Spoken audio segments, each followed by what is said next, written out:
Now, we deliberately requested that private providers came so that we could hear from you, really, your experience of the Pathways programme. And what is interesting to me, if I can start off, is that the NAO report suggests that the performance wasn't very good. It was certainly below the performance of the contract. The areas in which you were operating tended to be the areas that one would have thought it would be easier to achieve the outcomes that we needed. And there had to be an adjustment in the terms of the contract through the process so that you got more of the payments up front than were originally intended in the contract. And as we move forward into the new work programme that the government intends to promote, I think it would be very helpful if you could tell us what it was that meant you couldn't deliver in the way you thought you would be able to. And I don't know who would like to start on that. I think when we first put the bids in for the Pathways contracts, we obviously had a lot of assumptions, a lot of data around a particular client group. I think it was a client group that we hadn't worked with before as a set of providers.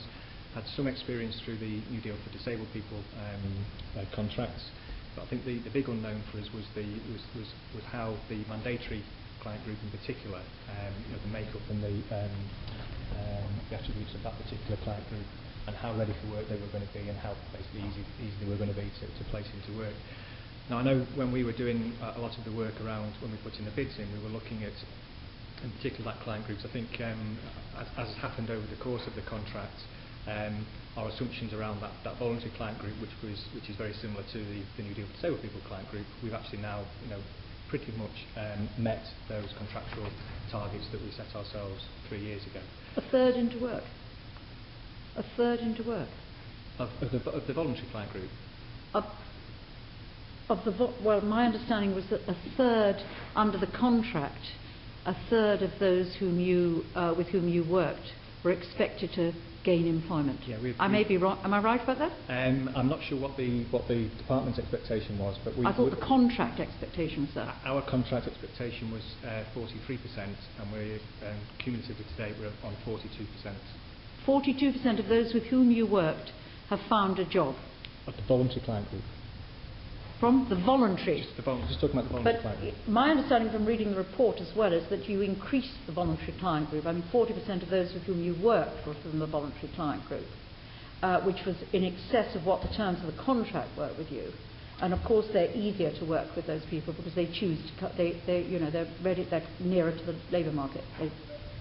I'm not sure that's true in all cases, because a number of those clients have been on capacity benefit for a number of years. And I agree that it is a big advantage the fact that they are willing to step forward and they are interested in work.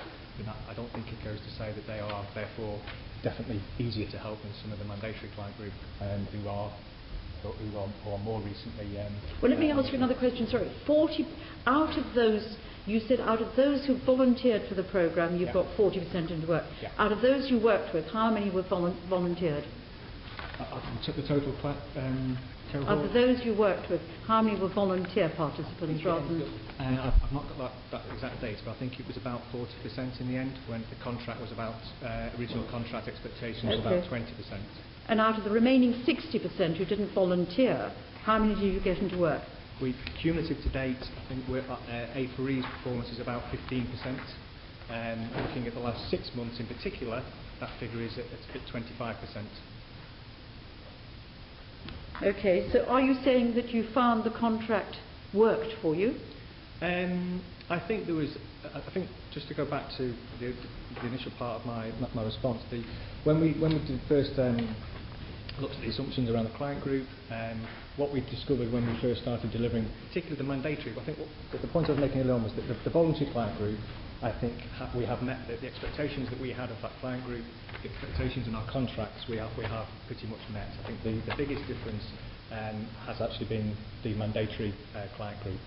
So the assumptions that we made, I'm talking about A4e here, about that particular client group, was that there would be quite a high proportion of that client group, although they were being mandated onto pathways, which, as you rightly point out, does create some additional barriers, the fact that they're being mandated as opposed to volunteering.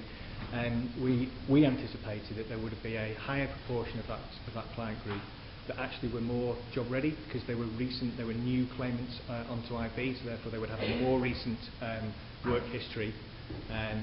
But actually what happened was that we discovered, once we got into the live running of the contract, that the mandatory customers weren't necessarily new claimants. They were repeat claimants, they were multiple claimants, so they actually had a lot of claimant history.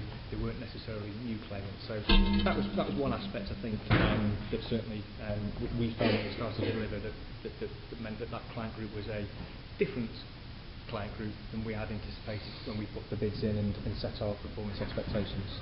And you, Mr. Melvin? Thank you.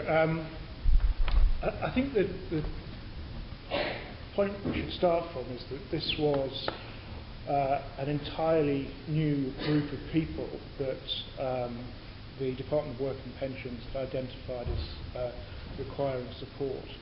And over a period of time, the department used a number of different interventions and different methodologies to deliver that support. So we had the pilots and the Job Centre Plus delivery, and then the private sector delivery. I think, as you rightly say, we've not achieved our targets over the period which the report took its data, which was the fiscal year to the end of March 2009. Certainly in the instance of Reed and Partnership, where our contracts were in the final phase of Pathways, that was our first year of operation. And it's not uncommon in employment contracts for performance to improve over a number of years of operation. There is a requirement for us to find premises, recruit staff, engage with those customers that are referred to us, and indeed support our supply chain. There's voluntary sector organisations that are working for us. And I think while we would have wanted to have done better, for me what's important are the lessons that we take from this contract, because this group of people are some of the most disadvantaged people in our society. They are a very, very long way from the labour market, and whichever area of the country they may live in, they've got, if we want to get them into work, a requirement for a significant amount of support.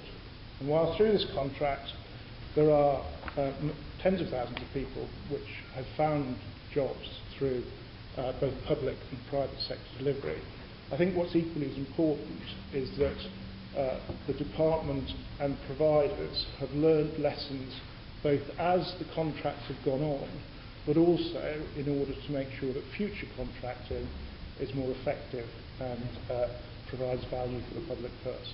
Right. I mean, there's a number of questions. The report suggests you performed less well than the Job Centre Plus. You worked in tougher areas. And therefore the report suggests you found it more difficult. How do you respond to that? I don't agree that the private and voluntary sector worked in tougher areas. There are. No, the Job Centre Plus worked in tougher areas. No, well, I disagree with that statement, because I would, contend that a number of the areas that were contracted to the private sector are, have higher numbers of people who are unemployed. But what I would say about the report. I mean, I've just got to read to you, because very helpfully Richard has helped me. Under 216. On page 24, a greater proportion of Job Centre Plus pathways operate in areas with higher levels of incapacity and payments and unemployment. On this basis, it might be expected that provider-led pathways are better placed to deliver a higher proportion of participants into work, given relatively strong demand for labour in the areas in which they operate.